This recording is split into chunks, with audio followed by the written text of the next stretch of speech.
Support for the Leadoff on WGLT and WGLT.org comes from the Central Illinois Regional Airport, where travelers are one stop away from world destinations. Connections on American Airlines to Chicago or to Dallas-Fort Worth are available daily. Close, convenient, CIRA. More at CIRA.com.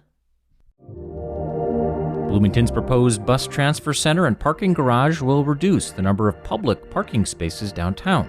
It's one of the things you need to know to start your day for Wednesday, August 28th. I'm Ryan Denham, and this is WGLT's The Leadoff. Now let's lead off with two interconnected issues that the city of Bloomington is facing: the need for more housing, and soon, and the need for more parking. WGLT's Eric Stock has the story. Bloomington's proposed bus transfer center and parking garage will reduce the number of public parking spaces downtown. The transfer center will be at the site of the current Market Street parking garage. City Manager Jeff Jurgen says city staff recommends the new garage go to 3 levels. We're also going to look at adding potentially some other parking, around the area. There are some other lots that were by the BCPA that we're looking to improve, so we should have sufficient parking, and that's going to be key for our downtown.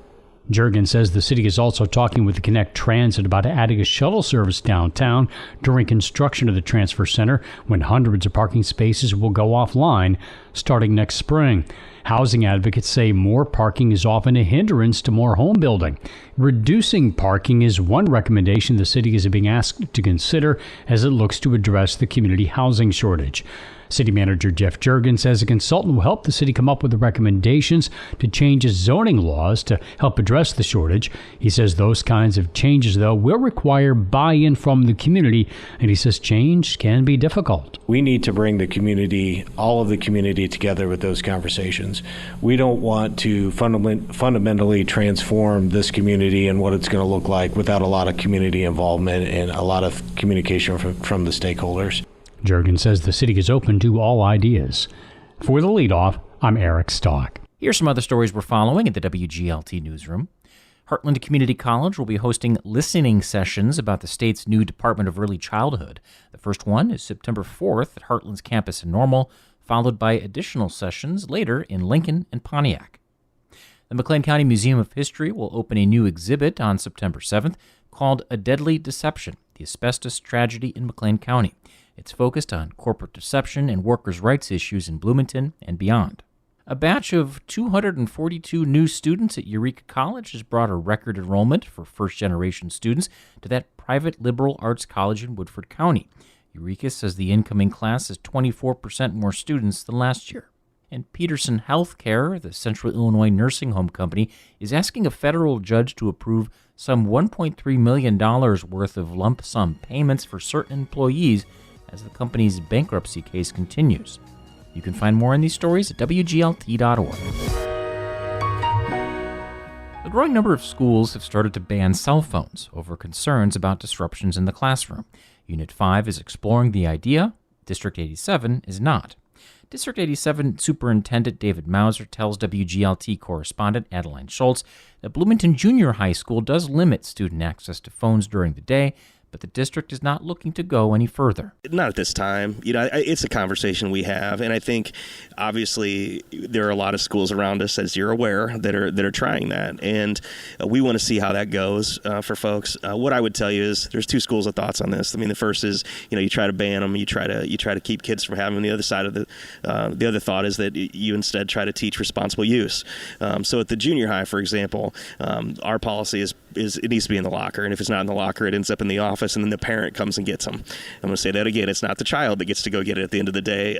Mom, dad, guardian has to come in, and that's pretty useful over there. Now at the high school level, we're our students are expected to be able to put them away when they're in class and follow teachers' directions. And that's what we do now. So no, there's not a ban in the plans right now, but it's always a distraction.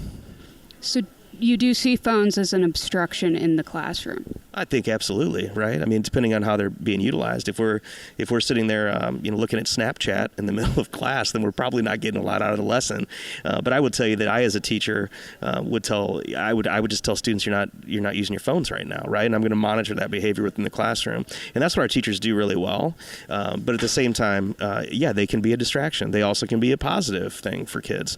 You can calendar on it. You can keep notes and things like that. So there are some positives, but I think, in my opinion, if you're asking what Dave Mauser's opinion is about cell phones in schools, I don't love them at all. At the same time, I told you before we even did this interview, I texted my son the other day, right in the middle of the day, the thing I tell our parents not to do. It's just too darn convenient, to give kids information. So we all have to be part of that. To me, it's a societal thing. It's not a school issue. Would parents be an obstruction to a cell phone ban? So I'm sure they would. Some, I think a lot of them would welcome it, though, too. I mean, we all have thoughts on it. It like I said, from just a practical standpoint, as a parent, it sure is easy to be able to shoot a text to your child to say, hey, you need to ride the bus home today, or those sorts of things. And so it allows that convenience piece in terms of communication. But we can do that with email. We can do that with Chromebooks. You go back to the deal where, hey, when a child's at school, they're at school. You need to call the office if you have a message to get to your kid. And those are the things that just it's philosophical at this point, right? It's become such a part of our society that, how do we as a school solve that societal issue of distractions provided by cell phones and social media and everything else that goes along with it? Or should we take the approach of trying to teach responsible use and to model that in the school setting? Thoughts on recent research on the impact of smartphones on student attention spans and recommendations from social psychologists to implement phone bans? Well, I've seen those as well, right? And so, I mean, we're cautiously optimistic that districts around us that have maybe jumped ahead are going to see some of the changes, particularly as you heard our goals tonight, decreasing student behaviors in the incidences that we have. And then also, obviously, academic achievement is big for us, right? It's big for every school. That's what we're here to do. And if there's something that's an absolute barrier for it, then we've got to talk about it. But, again, like I said to you before, and I'll say it 1,000 times over, to me, this is a societal issue, and I don't think schools can do it alone. I think that we need to have deeper conversations about what cell phones bring to the table, but more importantly, really what social media can do to students and to kids and adolescents as they come through. That was David Mauser, Superintendent of District 87 Schools, speaking with WGLT's Adeline Schultz. Before we let you go, Bloomington's Public Safety and Community Relations Board will host a special session tonight at 6 at Bloomington's Public Library. They've invited local police to discuss protocols and training here in the wake of the Sonia Massey killing in Springfield. And that's it for today. I'm Ryan Denham. The show is produced by Rosalie Truback. You can subscribe to The Leadoff on the NPR app or wherever you get your podcasts.